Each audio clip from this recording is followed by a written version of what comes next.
আল্লাহ তাআলা বলছেন পিতাকে বলে বিবাহ করো।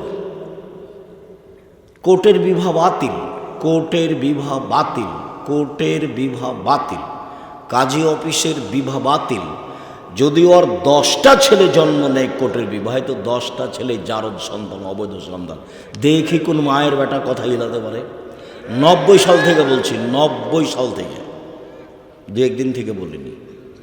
আল্লাহ রসুল বলছেন লা নিকাহ ইল্লা বিওয়ালিন, বাপ ছাড়া বিবাহ হবে না।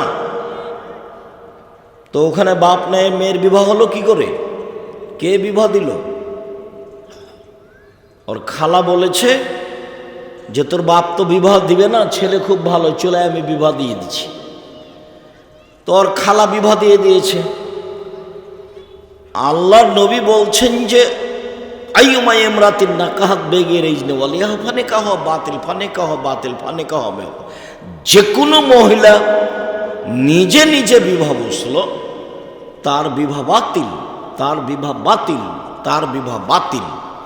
রাসূল সাল্লাল্লাহু আলাইহি ওয়াসাল্লাম বললেন লা তুজাব্বিজুল মারাতাল মারাতাল নাফসাহা, কোনো মহিলা কোনো মহিলার বিবাহ দিতে পারে না, কোনো মহিলার নিজে নিজে বিবাহ বসতেও পারে না, কোনো মহিলা কারো বিবাহ দিতেও পারে না, কোনো মহিলা নিজে নিজে বিবাহ বসতেও পারে না। তা আল্লাহ রাসূল না করে দিয়েছেন। তো খালা কখন কখন পুরুষ মানুষ হয়ে গেল যে খালা বোনের ছেলে মেয়েকে ডাকছে দে বিবাহ দিয়ে দিল, ভালো কথা। তো ফুফু কখন কখন পুরুষ মানুষ হয়ে গেছে যে ভাতিজির বিবাহ দিয়ে দিল বাপ ছাড়াই, অবাক কথা। বাপ বেঁচে থাকলে দাদা বিবাহ দিতে পারে না, জ্যাঠো বিবাহ দিতে পারে না, খালা কিভাবে ঢুকলো, ফুফু কিভাবে ঢুকলো? বললেই হবে। ধর্ম একজনের কথা দিয়ে চলে, যার নাম মুহাম্মদ সাল্লাল্লাহু আলাইহি সাল্লাম। পৃথিবীর কোনো মানুষ দিয়ে কথা চলে না, ধর্ম চলে না। পৃথিবীর কোনো মানুষ দিয়ে ধর্ম চলে না। উমর রাদিয়াল্লাহু তাআলা আনহু দিয়ে ধর্ম চলে না। পৃথিবীর ব্যতিক্রম মানুষ উমর, যিনি রাস্তায় হাঁটলে শয়তান রাস্তাতে থাকতো না। রাসূল সাল্লাল্লাহু আলাইহি সাল্লাম বলছেন উমর ওই যে দেখো শয়তান পালাচ্ছে, তোমাকে দেখে পালাচ্ছে। অথচ শয়তান ভিন্ন পদার্থের আর উমর রাদিয়াল্লাহু তাআলা আনহু ভিন্ন পদার্থের। উমরের এমন কোনো ক্ষমতা নেই যে শয়তানের গায়ে একটা থাপ্পড় মারতে পারে। উমরের ইমানের এত দাপট, উমরের ইমানের এত দাপট, উমর রাদিয়াল্লাহু তাআলা আনহুর ইমানের এত দাপট যে ভিন্ন পদার্থের বস্তু শয়তান রাস্তা ছেড়ে দেয়। আল্লাহ নবী বলছেন আমার পরে কেউ নেবু হলে উমর হতো, এরপরে উমরের কোনো কথা শরীয়তে চলবে না।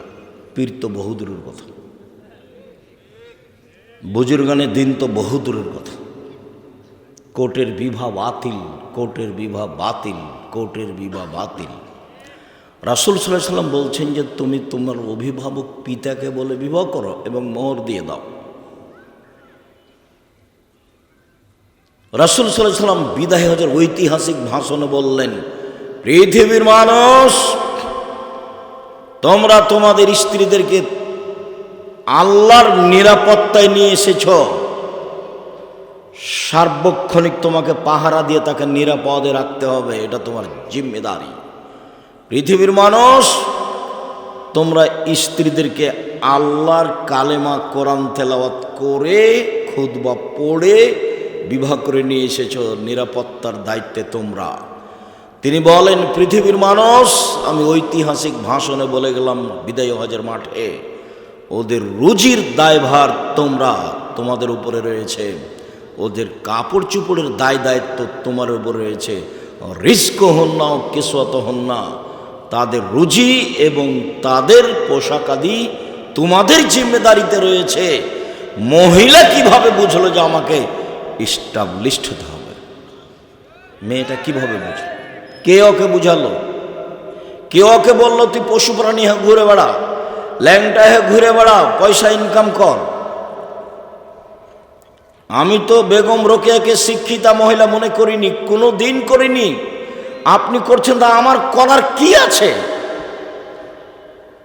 আপনাকে ঘটনা হয়তো বা পাটনা ট্রেন স্টেশনে হতে পারে, ঘটনা আমার ধারণা।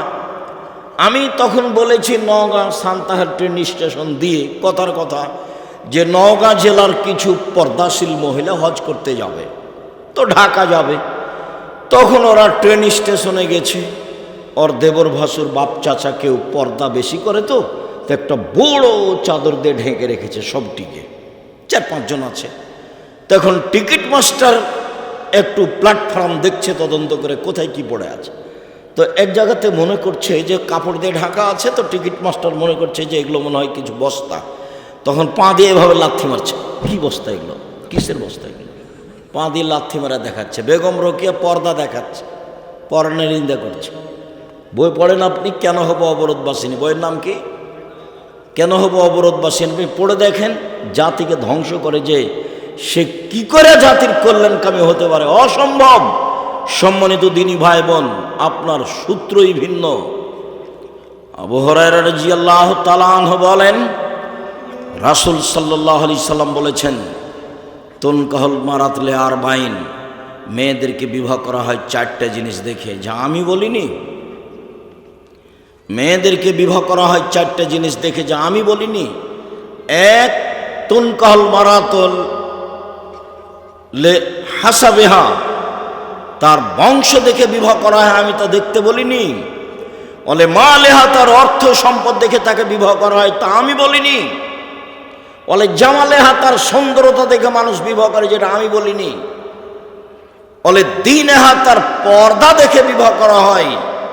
পৃথিবীর মানুষ ফাজফার বেজাতি দিন, তোমরা ধার্মিক মেয়েকে প্রাধান্য দাও, এ কথা মুহাম্মদ সাল্লাল্লাহু আলাইহি সাল্লাম বলেন। আপনি তো সংসারই বুঝলেন না কাকে বিবাহ করতে হবে, কোন মেয়েকে পছন্দ করতে হবে, এটা তো আপনার হিসাবে আসলো না। কি করে আপনি সংসার করতে চান, আপনার ভিত্তি ঠিক নয়। আবার বিবাহের পদ্ধতি নওগাঁ জেলাতে যেটা আছে, চাঁপাইনবাবগঞ্জ জেলাতে যেটা আছে, বৃহত্তর রাজশাহীতে যা নিয়ম নীতি আছে, বিবাহের একটা নিয়ম নীতি জায়েজ নাই, সবই হারাম। তো যেভাবে আল্লাহ বিবাহ করতে বললেন সেটা করতে পারলেন না, যেভাবে নবী করিম সাল্লাল্লাহু আলাইহি সাল্লাম বিবাহ করতে বললেন সেটা করতে পারলেন না, আবার বিবাহ করার পদ্ধতিতে সামাজিক পথ অবলম্বন করলেন, রাসূলেরটা বাস্তবায়ন করতে পারলেন না, তাহলে বিবাহসূত্র পদ্ধতি হারাম।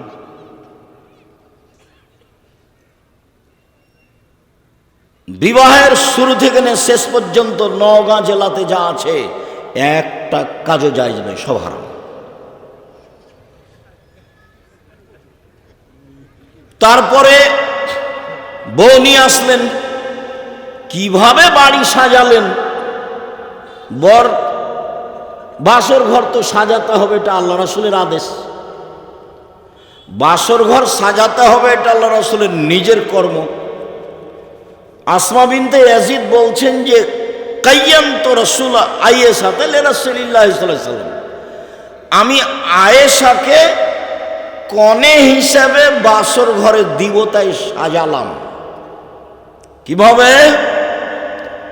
আয়েশা রাদিয়াল্লাহু তাআলা আনহা বলেন, আমার বিবাহ হয়েছে 7 বছর বয়সে, আমার বাসর ঘর হয় 9 বছর বয়সে।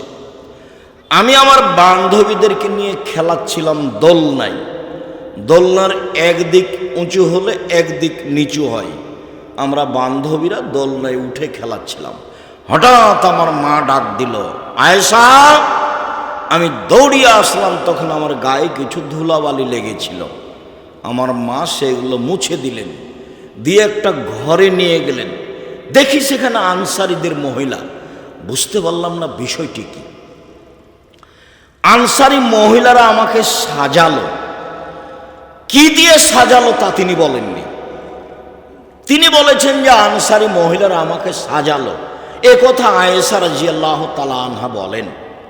তবে রাসূল সাল্লাল্লাহু আলাইহি সাল্লাম বলেছেন, তিবুর রিজালে মাজাহারা রিহুহু, পুরুষের সুগন্ধি যা গন্ধ পাওয়া যায় দেখতে পাওয়া যায় না। পুরুষের সুগন্ধি যা গন্ধ পাওয়া যায় দেখতে পাওয়া যায় না। পুরুষের সুগন্ধি যা গন্ধ পাওয়া যায় দেখতে পাওয়া যায় না। অতিবুন নিসায়ে মাজাহারা লৌনহু ও খাফা রিহুহু, মহিলাদের সুগন্ধি যা দেখতে পাওয়া যায় গন্ধ পাওয়া যায় না। মহিলাদের সুগন্ধি যা দেখতে পাওয়া যায় গন্ধ পাওয়া যায় না। মহিলাদের সুগন্ধি যা দেখতে পাওয়া যায় গন্ধ পাওয়া যায় না। তার মানে আতর ব্যবহার করবে পুরুষ, আর মহিলাদের সাজগোজ করার জন্য যা কিছু আছে বিউটি পার্লারে, পদার্থ হারাম না হলে সবই জায়েজ। তবে বাড়িতে বিউটি পার্লারে ঢোকা যাবে না, ওইখানে যে মহিলা আছে তার সামনে মাথার কাপড় নামানো যাবে না, ওটা হারাম। তো তাহলে আয়েশা রাদিয়াল্লাহু তাআলা আনহার জন্য কিছু সাজানোর ব্যবস্থা ছিল। আসমা বিনতে ইয়াজিদ বলছেন যে আমি আয়েশাকে সাজালাম রাসূলের জন্য। আমার মা, এবার আয়েশা বলছে, আমার মা একটা ঘরে নিয়ে গেলেন, তখন ঠিক 8:30 9টা হবে, বাসর রাত মানে বাসর দিনে। তা আমি ভিতরে গেছি, তারপর আমার মা চলে আসলেন, দেখি সেখানে আল্লাহ রাসূল। আমি বুঝলাম না ব্যাপারটা কি, ঘরে তো আল্লাহ রাসূল ছাড়া কাউকে আমি দেখি না। আমি তো আল্লাহ রাসূলকে ভালোভাবেই চিনি, উনি আমাদের বাসায় সকাল বিকালে আসতেন, সকালে আসতেন বিকালে আসতেন, সকালে আসতেন বিকালে আসতেন। বিবাহের পরে এগুলো মক্কার ঘটনা উনি বলছেন। হঠাৎ একদিন দেখছি ঠিক দুপুরে এসেছে, দুপুরে এসেই বলছেন, আবু বকর কে এগুলো সরতে বলো। তো আবু বকর সিদ্দিক রাদিয়াল্লাহু আনহু, আপনারই তো পরিবার, মনে ওরা 2 বোন আছে, আসমা আর আয়েশা। তখন আল্লাহ রাসূল বলছেন ওদেরকে সরে সরে যেতে বলো, মানে গোপন কথা আছে। তখন আবু বকর সিদ্দিক বলছেন যে ওরা আমার সাথে থাকবে, আপনি গোপন কথা বলেন, মানে আমি আর আয়েশা আর আসমা 3 জন একটাই সদস্য মনে করবেন। তারা গোপন কথা রক্ষা করতে এত সচেতন এবং মজবুত বুদ্ধিমতী, তারা আকাশ ভেঙে যেতে পারে, তুই হবে না, ওদের সরা লাগবে না, আপনি বলেন কি? বলছে হ্যাঁ, আদেশ হয়েছে আমাকেও চলে যেতে হবে, আর আমাদের মক্কায় থাকা হচ্ছে না, চলে যেতে হবে। কি করতে হবে? ঠিক আছে, 2টা উটের ব্যবস্থা করো, এইভাবে গিয়ে আমরা গাড়ে শহরে গিয়ে অবস্থান করব রাতে, তারপরে কিভাবে যেতে হয় ধীরে ধীরে যেতে হবে। যা হওয়ার তাই হলো, যেভাবে রাতে পালিয়ে যেতে হলো। তো কি বলছিলাম, আয়েশা রাদিয়াল্লাহু তাআলা বলেন আমি আল্লাহ রাসূলকে খুব ভালোভাবে চিনি। কেন? তিনি আমাদের বাসায় সকাল বিকাল আসতেন, ওই হিজরতের আগে একবার সকালে আসতেন, একবার বিকালে আসতেন। বড় মানুষকেও যেতে হবে এখানে সেখানে, প্রয়োজন হলে মুহাম্মদ সাল্লাল্লাহু আলাইহি ওয়াসাল্লাম নিজে আসতেন আবু বকর সিদ্দিকের বাড়িতে। প্রয়োজন আল্লাহ রাসূলের কি হচ্ছে, কি পরিবেশ পরিস্থিতি, কি দাওয়াতি কাজ কি হতে পারে, এটা জিম্মেদারি আল্লাহ রাসূলের। বলছিলাম দেখি ঘরে কেউ নেই আল্লাহ রাসূল ছাড়া। তারপর আসমা আসলেন, এসে 1 গিলাস পানি নিয়ে শরবত নিয়ে এসে বললেন আমাকে যে আসমা এটা নাও, রাসূলের হাতে দাও। আমি তো লজ্জা পেয়ে গেলাম, আমি মাথা নিচু করে দিলাম। তখন আসমা আমাকে বলছেন না, গ্লাস নাও, রাসূলের হাতে দাও। একটু ধমকের কণ্ঠে বললেন। আমি গ্লাসটা নিয়ে রাসূলের হাতে দিলাম, রাসূল শরবত পান করলেন। তারপর আমাকে বললেন যে তুমি পান করো, আমি একটু পান করলাম। তারপর বললেন আসমাকে দিয়ে দাও। যখন আমি আসমাকে দিতে গেলাম, আসমা বললেন আল্লাহ রাসূল আমি আপনার হাত থেকে গিলাসটা নিতে চাচ্ছি। ঠিক আছে, তাই হলো। আয়েশা রাদিয়াল্লাহু আনহা আল্লাহ রাসূলের হাতে দিলেন। এবার আল্লাহ রাসূলের হাত থেকে আসমা নিলেন। বাসর রাতে মিঠাই ব্যবস্থা হবে, এটাও সুন্নাত। দেখেন আদর্শ পরিবার বই লেখা আছে, আপনার জন্য লিখেছিলাম, জাতিকে ফাঁকি দিনি। জাতির যদি রাস্তাঘাট করে দিতে না পারি, জাতির যদি স্কুল কলেজ করে দিতে না পারি, জাতিকে চূড়ান্ত সঠিক ধর্ম দিতে পারবো ইনশাল্লাহ। ধর্মের ব্যাপারে ফাঁকি দিয়ে আমি পরকাল হারাতে রাজি নই। মুখে আছি, কলমে আছি, মিডিয়ায় আছি এবং শক্তভাবে আছি। দীর্ঘ 90 সাল থেকে না আজ পর্যন্ত পরিস্থিতি আমাকে কোনোদিন বাঁকা করতে পারেনি। পরিস্থিতির আমি 5 পয়সার দাম দিইনি কোনোদিন, সবসময় আছি, থাকবো ইনশাআল্লাহ। বিমানে মেয়েটা বলছে যে মাস্ক পরেন, আমি বলছি যে ধৈর্য ধারণ করো। মাস্ক পরেন মানে ধৈর্য ধারণ করো, মাস্ক পরেন, ধৈর্য ধারণ করো। 3-4 বার যখন হয়ে গেছে তখন আমি বলছি তোমাকে চাকরি দেওয়াটা ভুল করেছে মালিক, তোমাকে চাকরি দিতে হতো না। আমি যখন বিমানে উঠি তুমি দেখোনি যে আমার মুখে মাস্ক নেই, তুমি উঠতে দিলে কেন? তোমার চাকরি করা ঠিক নয় এখানে, মালিকের এটা উচিত তোমাকে ছেড়ে দাও। মার্কস দিয়ে আমি আব্দুর রাজ্জাক বিন ইউসুফ ভাগ্য বাড়াই না, তাতে আমি রাজি নই। মার্কস ব্যবহার করে ভাগ্য আমি বাড়াবো না। ঢাকায় অসুস্থ লোককে দেখতে গেছি করোনায়, তোরা 2 ভাই বোন আছে, লোকের একটা ছেলের একটা মেয়ে, ও বড়। তো আমাকে বলছে হুজুর ভিতরে যায়েন না, হুজুর ভিতরে যান না, এভাবে হাত জোড় করে আছে, ভিতরে যায়েন না। আমি বলছি তোমার عن أبي هريرة رضي الله تعالى عنه قال قال رسول الله صلى الله عليه وسلم تنكح المرأة لأربعين لمالها ولحسبها ولجمالها ولدينها فاظفر بذات الدين رواه البخاري ومسلم।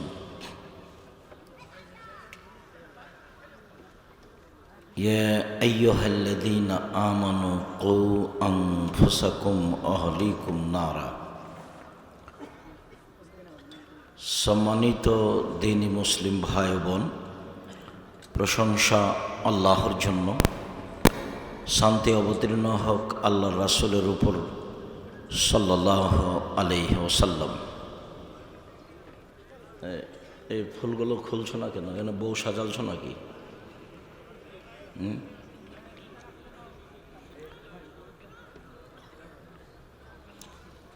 সম্মানিত দ্বীনি ভাই বোন, প্রশংসা আল্লাহর জন্য, শান্তি অবতীর্ণ হোক আল্লাহর রাসূলের উপর সাল্লাল্লাহু আলাইহি ওয়াসাল্লাম।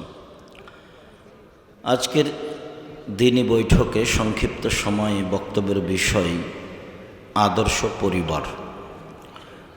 আদর্শ পরিবার নিয়ে আমরা এক গুরুত্বপূর্ণ সংক্ষিপ্ত তথ্যবহুল বিবরণের চেষ্টা করব ইনশাআল্লাহুল আজিজ।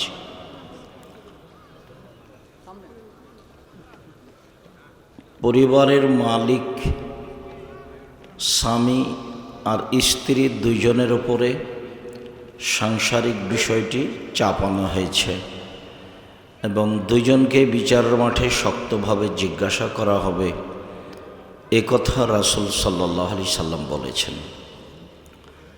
পরিবার যেন সুন্দর হয়, যার কারণে মুহাম্মদ সাল্লাল্লাহু আলাইহি সাল্লাম কিছু নিয়ম কানুন উল্লেখ করেছেন। আল্লাহ তাআলা বলেন, ফানকিহুহুন্না বিইذনি আহলিহিন্না ওয়াতুহুন্না উজুরাহুন্না বিল মা'রুফ। পৃথিবীর মানুষ, তোমরা পিতা অভিভাবককে বলে বিবাহ করো এবং তাদের মোহর ভালোভাবে দিয়ে দাও।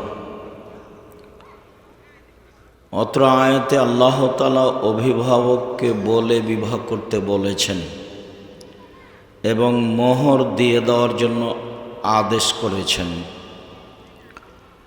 মোহর বাকি দেওয়া জায়েজ হলেও দিতেই হবে যে কোনো মূল্যে। পিতা যদি দিতে না পারে তাহলে তার ছেলেরা পরবর্তীতে বাপের ঋণ হিসাবে মোহর পরিশোধ করতে হবে, এটা আল্লাহর আদেশ। কেন এত শক্ত বিধান? যদিও নারীদের জানা নেই, কেননা নারীদের জীবিকা নির্বাহ লালন পালন মানুষের মতো নয়, পশু প্রাণীর মতো। পিতামাতাও বুঝতে পারেনি যে ছেলে মেয়ে লালন পালন কিভাবে করতে হবে, জাতি সমাজও বুঝতে পারেনি যে কিভাবে ছেলে মেয়ে লালন পালন করতে হবে।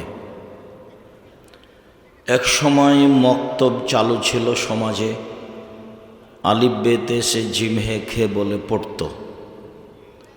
তারপরে ধীরে ধীরে বাপ মায়ের চিন্তা ভাবনা যে আমার ছেলেকে বড় ডাক্তার করতে হবে, বড় ইঞ্জিনিয়ার করতে হবে, বিদেশে পাঠাতে হবে, পয়সা ইনকাম করতে হবে, এই সুবাদে মক্তবগুলি বিলুপ্ত হতে চলেছে। আর ছেলে মেয়ে কীভাবে লালন পালন করতে হবে তা মানুষ ভুলে গেছে। যেভাবেও লালন পালন করা প্রয়োজন মনে করেছে, তাতে ফলাফলে আছে পশু প্রাণী, গরু ছাগল, প্রতারক, ধোঁকাবাজ। আমি সূচনাতেই কথাটা বলে রাখি, তাহলে পরবর্তীতে বললে আরও ভালো হবে। সেটা হলো এই যে আপনি আপনার ছেলেটার মেধা ভালো মনে করছেন,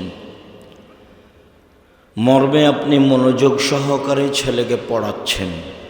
ছেলে যেদিন মেট্রিক পরীক্ষা দেয় সেদিন 3 জন প্রাইভেট মাস্টার দিয়েছিলেন, রেজাল্ট ভালো হতে হবে। তো ভালো হলো, রেজাল্ট গোল্ডেন পেল। আপনিও খুশি, আপনার স্ত্রীও খুশি, বেশ 2 জন খুশি। এবার ছেলে ইন্টার পাস করার পরে যখন বিশ্ববিদ্যালয়ে ভর্তি হওয়ার চেষ্টা করলো, তখন সাবজেক্ট প্রতি একজন শিক্ষক রাখলেন। ফলাফলে ভালো হলো, ঢাকা বিশ্ববিদ্যালয়ে ভর্তি হলো, ভালো একটা মানগত সাবজেক্টে সুযোগ পেল। এক পর্যায়ে বড় ডাক্তার হলো। ডাক্তার এমনকি বিদেশ, লন্ডন, আমেরিকা গেল, দেশে ফিরে আসলো। দেশে ফিরে এসে ধরেন পিজি হাসপাতালের একটা বড় ডাক্তার হলো, 3 থেকে 5 লক্ষ টাকা বেতন হলো। তারপরেও কি আপনি জানেন ও ওই কোম্পানির ওষুধ লিখে যে কোম্পানি তাকে টাকা দিয়েছে? এবার আপনি বলেন আপনি আর আপনার ছেলের অবস্থা কি? তাতে আমি বলেছি পশু প্রাণী নিম্ন শ্রেণীর মানুষ, আর আল্লাহ বলেছেন এরা কুকুর শ্রেণীর চেয়ে খারাপ। তাহলে আপনার ছেলে প্রতারক, ধোঁকাবাজ। এ তো বিদ্যা সিদ্ধা এগুলো কিছুই না, এগুলো এমনি প্রতারণা। জাতিকে ধোঁকা দিয়েছে, নিজেকে ধোঁকা দিয়েছে, বাপ মাকে ধোঁকা দিয়েছে। তার মানে আপনি ছেলে মানুষ করতেন জাতির জন্য, তা আপনি করতে পারেননি। আর যদি ভালো ইঞ্জিনিয়ার হয়, বড় ইঞ্জিনিয়ার, তাহলে চোর, রাস্তাঘাটে টাকা মারে খাই, বিল্ডিং তৈরি, রাস্তাঘাট তৈরি করতে ব্যতিক্রম 2-1টা, সেটা ভিন্ন কথা। তো তাহলে আপনি আপনার ছেলে মেয়ে লালন পালনের লক্ষ্য উদ্দেশ্যে পৌঁছিতে পারেননি, ভুল হিসাব। আর 2-1টা ছেলে যদি আপনার বিদেশে থেকে যায়, তো আব্দুল্লাহর বক্তব্য শুনে দেখেন, আমরা হচ্ছি ওদের গোলাম, দাস। তো দাসকে কোনোদিন মানুষ বড় চাকরি দেবে না। তাতে উদাহরণে বলেছে যে যারা পদ্মা সেতু করেছে, আমাদের যারা ইঞ্জিনিয়ার, দেশের যারা উচ্চশিক্ষিত, তারা হলো নিম্ন লেভেলের মানুষ, ওরা লেবার মিস্ত্রিকে চড়ায়। আমাদের যারা দেশের মেধাবী ছেলে, ভালো ইঞ্জিনিয়ার, ওরা হলো লেবারদের দায়িত্বশীল।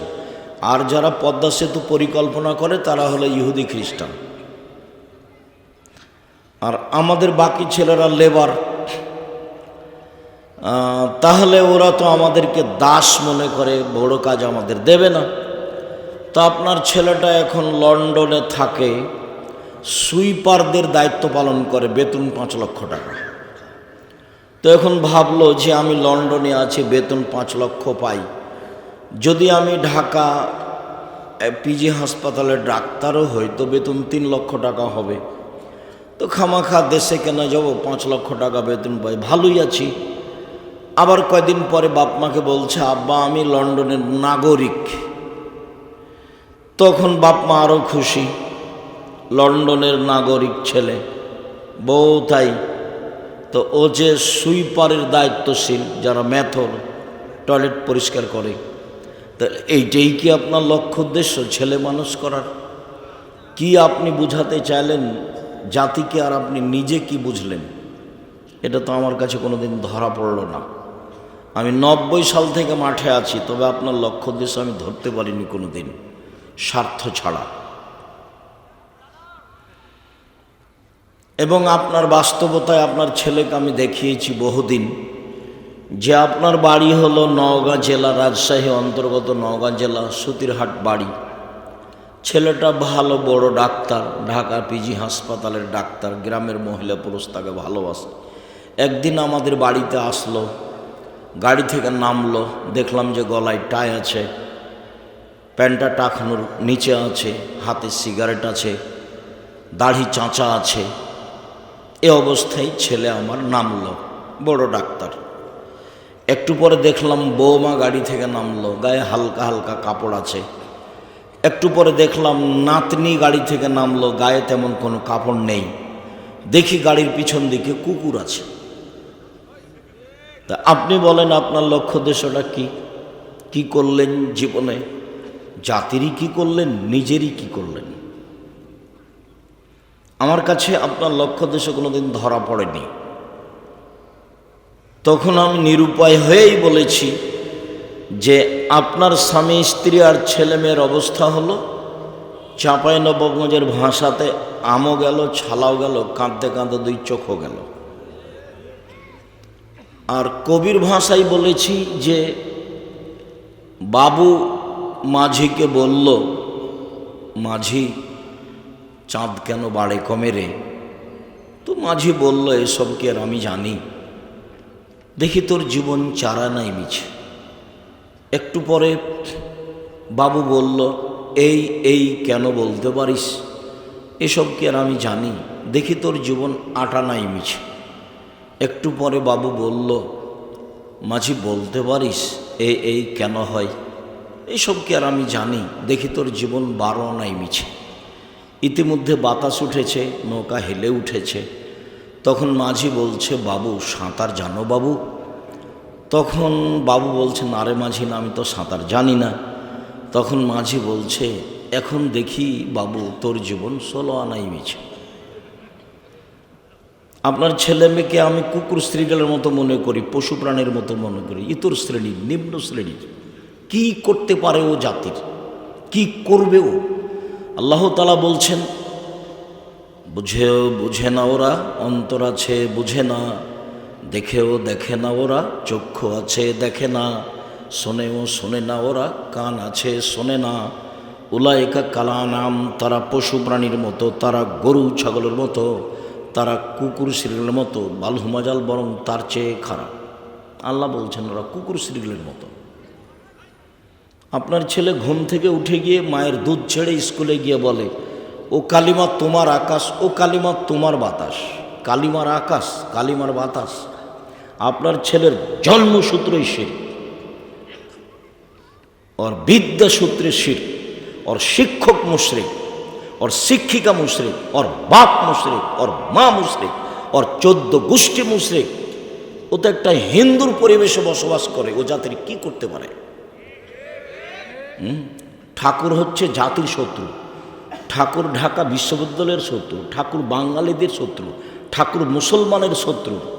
ভারত বাংলাদেশ পাকিস্তানের যেদিন মুসলমানেরা ইংরেজদের হাতে নির্যাতিত, সেদিন ঠাকুর লন্ডনে মুচ পাকায়। আর সেই ঠাকুরের গান আমার ছেলে বলে? আমি আব্দুর রাজ্জাক বিন ইউসুফ আমার দেহে শ্বাস থাকাকালীন আমার ছেলে মেয়েকে গান বলতে দেব না। 90 সাল থেকে এখন পর্যন্ত দিনই প্রশ্নই আসে না। ছেলেকে কবর দিয়ে বলবো যে জাতির জন্য আমার ছেলে মানুষ করছে, এটা হতে পারে না। শেষ পর্যন্ত আপনার ছেলে হয়েছে ধোঁকাবাজ, না হয় প্রতারক। ওর জন্মসূত্র ঈশ্বরে কি করতে পারে জাতিরও? আপনার ছেলে কোনোদিন বলেছে ঠাকুরের গান কেন দেশে? আপনার ছেলের শিক্ষক কোনোদিন বলেছে? আপনি কোনোদিন বলেছেন?